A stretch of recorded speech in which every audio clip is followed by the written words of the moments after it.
The moment I stepped into the dining room, I felt the coldness, the judgment, the invisible line that separated me from my parents and sister. The chandelier's dim light barely illuminated the polished table, set meticulously with my mother's finest china. Candles flickered, casting shadows that seemed to whisper reminders of every expectation I had failed to meet in their eyes. I had spent hours preparing for this dinner, choosing the perfect outfit, arranging the bouquet of flowers I had bought on my way home, even carefully baking the chocolate cake I knew my father liked. I wanted tonight to be different. I wanted laughter, connection, warmth, but nothing could have prepared me for the words that hit me the moment I greeted my family. "Luna," my father said, his voice cold and deliberate. "Nobody needs your money or you here." I froze. My chest tightened, my heart thudding painfully against my ribs. I wanted to respond, to defend myself, to shout at the audacity of his words, but the words caught in my throat. They were simple words, yet they carried the weight of years of dismissals, neglect, and silent judgments. My mother gave a faint smile, one of those smiles that felt like a test. It said, "We see you, but you are nothing." And then, as if the knife wasn't sharp enough already, my sister Vanessa added her voice. "Honestly, I agree with Mom and Dad. We manage fine without your help." It felt like the room itself had tilted, the air turning heavy and suffocating. Vanessa, my sister, my own blood, had chosen to side with them, laughing at me in a quiet, cruel way. She didn't even look me in the eye. Her smile was sharp, her tone casual, but I could hear the underlying triumph. "You are beneath us." I sat down, forcing a polite smile, trying to act as if I hadn't heard their words. The tea I poured trembled slightly in my hands. I forced myself to sip, letting the warmth settle in my chest, trying to calm the storm inside me. As dinner began, the conversations continued around me. My father recounted stories of financial investments and business decisions as if I had never contributed anything to my own life. My mother commented subtly on my career, hinting that it was insignificant, that I was wasting my energy. Vanessa interrupted occasionally, laughing at points that were not funny, just to draw attention to herself and deepen my discomfort. I felt my cheeks flush with a mixture of shame and rage, but I kept my composure. I had learned long ago that anger was a weapon best hidden, sharpened quietly before striking. After the dinner, when I retreated to my room, I sat on the edge of my bed and let the tears come. Not because I was weak, no, not at all, but because the pain of being betrayed by those you love cuts the deepest. I thought of every birthday ignored, every achievement downplayed, every time I had given and given, only to be dismissed. And then slowly, a spark grew inside me. It was not anger alone, it was clarity. I realized that I had power they did not see, knowledge they had overlooked, and patience they had underestimated. I began to plan. Revenge is not about immediate gratification. It is about strategy, precision, and timing. I would not lash out blindly. I would wait, I would observe, and I would act at the perfect moment. Every weakness, every pride, every vanity they exhibited would become my tool. I remembered the savings I had quietly set aside over the years, the investments my father had scoffed at, the friends and allies I had quietly cultivated who had influence and respect. All of these were pieces of a puzzle, ready to be arranged. Lying in bed that night, I whispered to myself, they thought they could break me. They thought they could humiliate me and walk away unscathed. But Luna remembers, and Luna never forgets. The next morning, I awoke with a sense of purpose. Every casual comment they had made at dinner, every mocking glance, every dismissive gesture, I cataloged it in my mind. Each one was a promise of what was to come. I would make them see, not through shouting or confrontation, but through subtle, undeniable evidence of their misjudgment. I began with observation. Vanessa was obsessed with appearances, my father with control, and my mother with social validation. These traits, once ignored or laughed at, would now be their undoing. I noted their habits, their predictable behaviors, and the small insecurities they never admitted to anyone. I would use all of it, piece by piece. At work, I continued my projects, outwardly calm, but inwardly meticulous. I made mental notes, drafted lists, and began the quiet work of understanding every angle of my family's weaknesses. I also began organizing my documents, financial records, and old letters. Every file, every email, every proof of contribution I had made, everything they had dismissed, all of it would one day speak louder than any confrontation could. By evening, I had already begun weaving the threads of my plan. My first acts would be small, subtle reminders of truth, tiny interventions that would seed doubt, guilt, and reflection. I would let them falter in ways they didn't even see coming. And as I prepared for bed, I smiled quietly. The storm had begun. They may not see it yet, but it was already moving, silent and unstoppable. Luna, The daughter they had mocked and dismissed had started her journey. The fire within me was no longer pain alone. It was resolve, and I knew one thing with absolute certainty. One day they would understand, and when that day comes, they would see me rise. The days after that humiliating dinner were quiet, too quiet. But I knew silence can be more dangerous than words. While they believed I had retreated into my room, nursing wounds that would heal with time, I was studying them, learning every movement, every habit, every vulnerability. Vanessa loved control over perception. She carefully curated her social life, flaunted achievements, and thrived on attention. So I began with her subtly. I would compliment her work publicly, but privately seed doubt in her circle. A perfectly timed comment about a forgotten obligation, a gentle reminder of a past misstep, nothing false, but framed in a way that made her friends and colleagues question her reliability. Slowly, I noticed the change. Her confidence, once unshakable, now faltered. She doubted herself in small ways, and I smiled quietly at every stumble. My father, on the other hand, was proud, rigid, and obsessed with authority.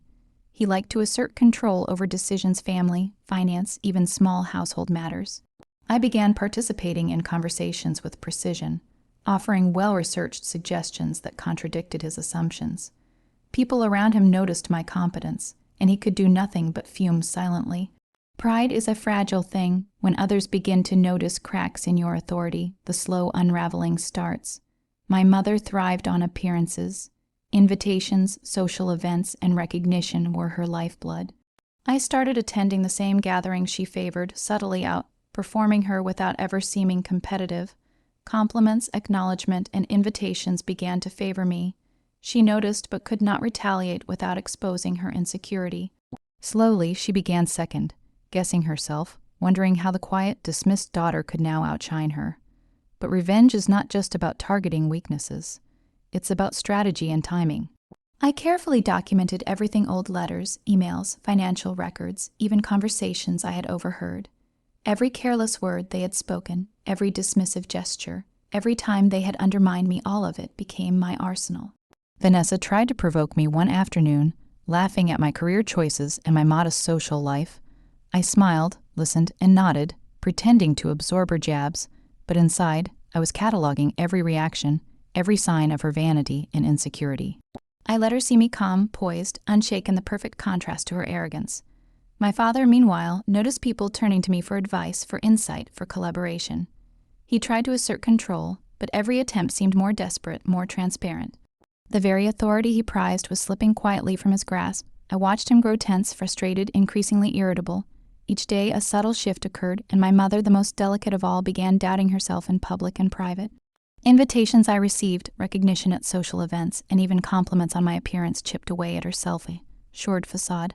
She had always thrived on comparison, and now the comparison was not in her favor. I knew I could have acted overtly, shouted, or demanded acknowledgement. But true revenge, I realized, is far more satisfying when subtle, unseen, and precise. Let them crumble quietly, unaware of the hand that guides the fall. Small victories accumulated, a whispered correction here, a carefully framed hint there, a gentle nudge exposing weakness, each act invisible yet undeniable. By the end of the week, Vanessa had made mistakes at work, unsure if her friends and colleagues still trusted her. My father appeared frustrated and distracted, his control questioned by family and associates alike. My mother's confidence wavered, visible in the smallest gestures, a delayed response, a hesitant smile. Even my presence at home changed the dynamics. I no longer hid. I engaged, I contributed. I subtly influenced decisions they thought they controlled. Each nod, each suggestion, each quietly pointed reminder of competence reinforced their unease. At night, I reflected on the progress. Revenge is patience, a storm building in the silence, gathering strength before the inevitable strike. They had mocked me, dismissed me, and laughed at my quietude. But every laugh, every slight, every careless remark now worked against them.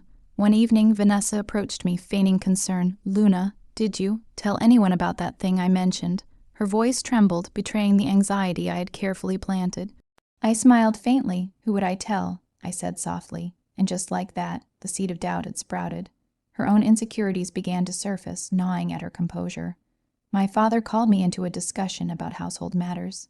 He tried to assert authority, but I was prepared. Calm, articulate, and precise, I guided the conversation to reveal his oversight, not confrontationally, but undeniably. Those around him noticed, and he could do nothing but bristle silently.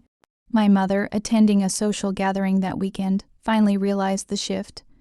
People complimented my work, my insights, my presence, all small, subtle victories, while she could only watch, powerless to counter.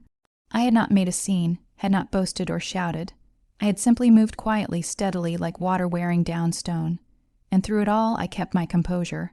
I smiled when necessary, nodded politely, appeared serene. This calm exterior hid the careful calculations behind every action. Patience is a weapon few see coming, and I wielded it with precision. By the end of part 2, I had established a quiet, unstoppable presence. The family that had dismissed me, mocked me, and humiliated me was now subtly off. Balance. Cracks had formed small at first, but undeniable. Pride, vanity, and authority were all gently eroding under my calculated moves. As I lay in bed each night, I whispered a promise to myself. They thought they had broken me. They thought I would vanish quietly, but the storm is already coming, and when it strikes, they will see Luna in her true power. The family's world was shifting beneath their feet, unnoticed, inevitable.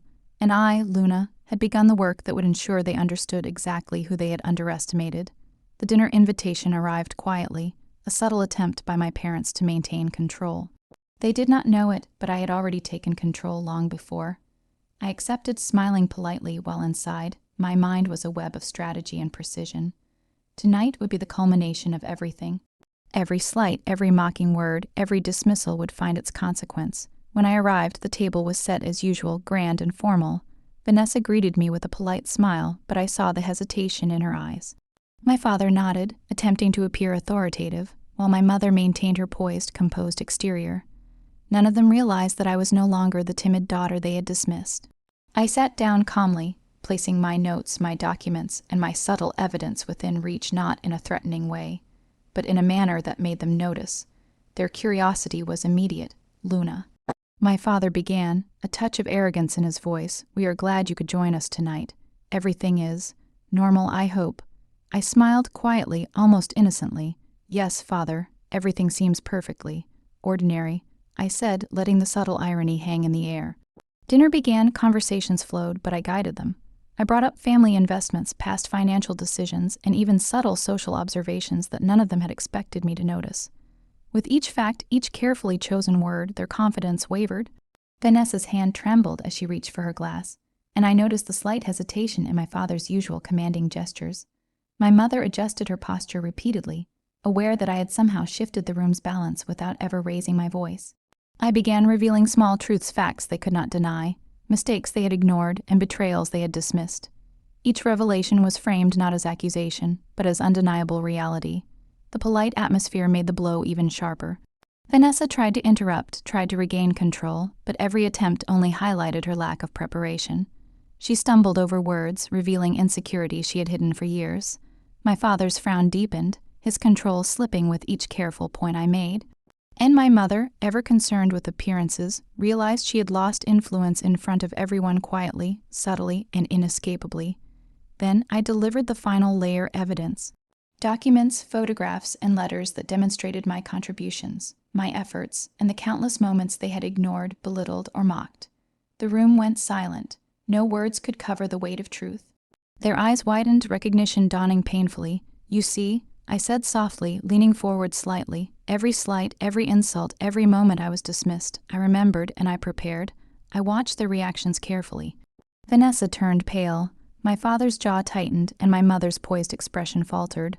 For years, they had underestimated me, dismissed me, and believed they held all the power. Tonight, the power had shifted. You thought my silence was weakness. I continued, voice steady, calm, and controlled. You thought I would disappear quietly, that your words would leave me broken. But Luna never forgets, and Luna never allows injustice to go unaddressed. I paused, letting the weight of my words settle. The truth had struck. The subtle, quiet revenge weeks of patient observation, careful planning, and strategic actions had brought them to this moment. Vanessa, trembling, whispered, Luna, we didn't know. I know, I said gently. And that is why you are learning now. The consequences of dismissal, mockery, and betrayal are real, even when hidden. Dinner ended without chaos. No shouting, no arguing, just a quiet acknowledgement that everything had changed. My family left with heavy hearts, thoughtful eyes, and subtle recognition of their misjudgment. Alone, I reflected on the journey. Revenge is not about noise or anger. It is about patience, subtlety, and precise execution. I had turned humiliation into strategy, betrayal into power, and dismissal into validation. I, Luna, had risen. For the first time in years, I felt the peace of justice served, not through confrontation, but through skill, patience, and unwavering resolve. They would remember this evening forever, not because I shouted, but because truth has a force no mockery can resist. I whispered to myself as I prepared for bed. They thought they could erase me. They thought they could humiliate me and move on, but now, they will never forget Luna. The storm had passed, but the lesson remained. Betrayal has consequences, and patience, planning, and precision are far stronger than any shout of anger. And in that quiet, victorious moment, I finally felt free.